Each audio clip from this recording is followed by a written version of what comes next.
The city breathes differently at night. For me, a raccoon named Rusty, it's when the world truly wakes up. The streetlights are my spotlights, the alleyways my kingdom. Every night is a treasure hunt, a symphony of discarded delights. One person's trash is another raccoon's 5-star meal, you know? I dart from one pool of golden light to the next, a shadow flitting through the concrete jungle. My routine was simple: scavenge, feast, repeat. Life was predictable, and I liked it that way, but tonight was different. The air was still heavy with an unnatural silence. Even the usual city hum seemed muffled.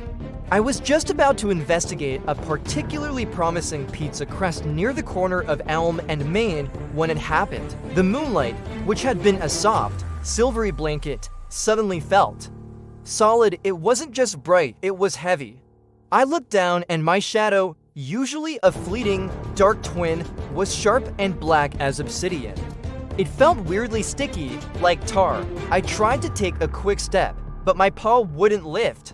It was like my shadow had grown roots, anchoring me to the pavement. Panic flared in my chest. I tugged harder. Nothing. A faint whimpering sound reached my ears. Across the street, a stray cat was frozen mid-stride, one paw raised, its shadow a perfect, unmoving statue beneath it. A few feet away, a squirrel was trapped, its bushy tail casting a dark, solid shape that held it fast. The whole city was caught in a web of its own darkness. It became clear, the faster you moved, the harder your shadow held you. Any sudden motion turned your own silhouette into a prison. The cat was struggling frantically, its shadow becoming darker and more defined with every desperate jerk. The squirrel, frozen in fear, was completely immobile. I had to think panicking was a trap in itself. I looked at my own paw, stuck fast. The shadow was stretched because I tried to move quickly. What if I did the opposite? Taking a slow, deliberate breath, I relaxed my muscles.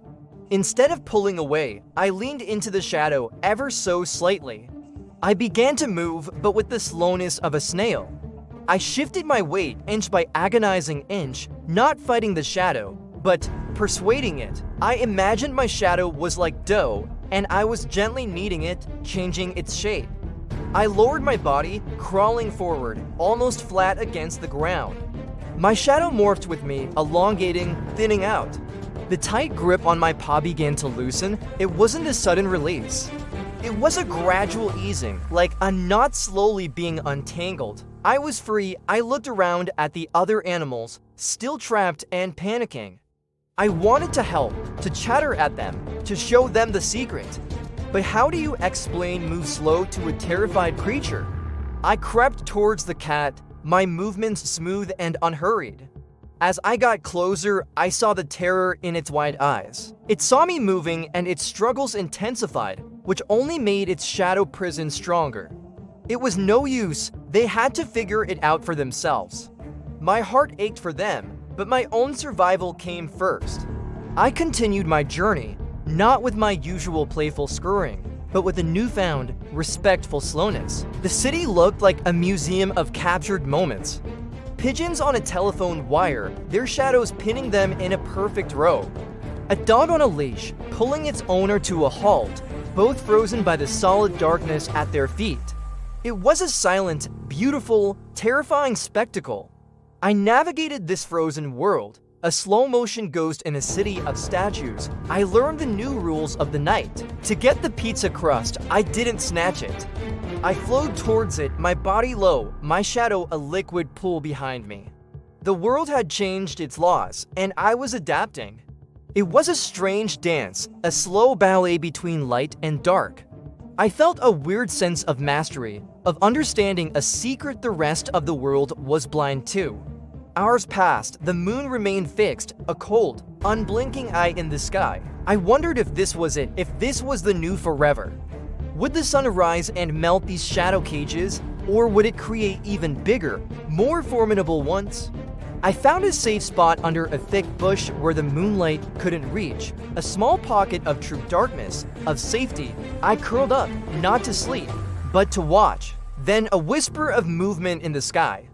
A dark shape drifted across the moon, a cloud, another followed. As the clouds scudded across the lunar face, the light on the street flickered. It softened, the razor-sharp edges of the shadows blurred. I saw the cat across the street stumble, suddenly free. It shook its head, looked around in confusion, and then bolted into the darkness of an alley, its own shadow trailing behind it like a faithful, harmless friend once more. One by one, as the clouds thickened, the city was released. The squirrel chattered in outrage and zipped up a tree. The dog and its owner continued their walk, oblivious to the invisible prison they had just escaped. The world began to breathe again, the familiar hum returned. The streetlight seemed warm and inviting, no longer a source of peril. I waited until the moonlight was its old, gentle self before I emerged from my hiding spot. I looked up at the sky, at the moon playing peekaboo with the clouds. The night was no longer just a place to find food. It was a place of mystery, of magic I couldn't understand. I finished my pizza crust, the taste of victory and relief more satisfying than any meal I'd ever had. As I headed back to my den, my shadow danced playfully behind me. I kept my pace a little slower, a little more deliberate, just in case. You never know when the light might decide to hold you again. Thank you so much for watching. If you enjoyed this story, don't forget to hit that like button and subscribe for more adventures from the hidden corners of the world.